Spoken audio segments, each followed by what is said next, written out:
Нарзбиби Ёрова сокини ҷамоати деҳотии Навобод ба кашидадӯзӣ машғул мебошад. Ӯ имрӯз ҳамчун иштирокчии озмуни намоишҳои ҳунарҳои миллӣ ки дар ҷамоати деҳоти Навоботи шаҳри Турсунзода аз ҷониби мақомоти иҷроияи ҳокимияти давлатӣ ташкил карда шудааст, тамоми маҳсулотҳои хешро ба маърази тамошо овардааст. ман ин ҳунарро аслан аз модару бибиҳоям омӯхта то имрӯз давом дода истодаам. Чхеле ки мебинед, мо ба ин ҷо дар чорабинӣ намоиши ҳунарҳои мардумӣ иштирок намуда куртаҳои миллӣ, қуроқдӯзӣ, муҳрабофӣ, зардӯзӣ ва тоқидӯзии худамон духтаро ба намоиш гузоштем. Ҳамаи ин ҳунарҳоро ман метавонам. Дар ҳақиқат дар ин гӯшаи кишвар бештари занҳо ба ҳунарҳои кашидадӯзӣ, дӯзандагӣ машғул мебошанд. Холаи Холбобӣ Эргашоваро низ сокинони ин ҷо яке аз ҳунармандони хуб мешиносанд.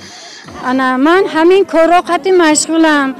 Чеварӣ мекунам, камзул медӯзам, рафида медӯзам, ҳар чӣ медӯзам. Машқ ки ҳамин қати зиндагоним нағз охе. Ина авваланбор авочам ёд гирифтаги ман. ҳама духтарон ба ёд додаги ман, келинон ба ёд додаги ман, ҳамсоёта ёд додаги ман. Бояд гуфт ки эълон гардидани соли 2018 соли рушди сайёҳӣ ва ҳунарҳои мардумӣ агар аз як тараф ба раванди тадриҷан беҳтар намудани сатҳи зиндагии аҳолии кишвар, махсусан сатҳи зиндагии ҳунармандони мардумӣ таъсири бузург расонад, аз тарафи дигар дар баланд бардоштани ифтихори миллӣ ва ҳисси ватандорӣ инчунин эҳсоси эҳтиром ба ҳунарҳои мардумӣ нақши муассир мегузорад. Мақсад аз ташкил ва баргузории озмуни мазкур ин дарёфти чеҳраҳои нав, бедор намудани ҳисси ватандӯстӣ дар ҷавонон ва рушди ҳунарҳои мардумӣ мебошад.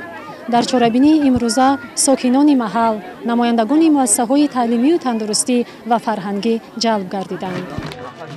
Сокинони ин ҷо ҳунарҳои мардумии қадимаро аз нав эҳё намуда ба шогирдон омӯзонда мехоҳанд маҳсули дастуни худро ба сайёҳон муаррифӣ намоянд.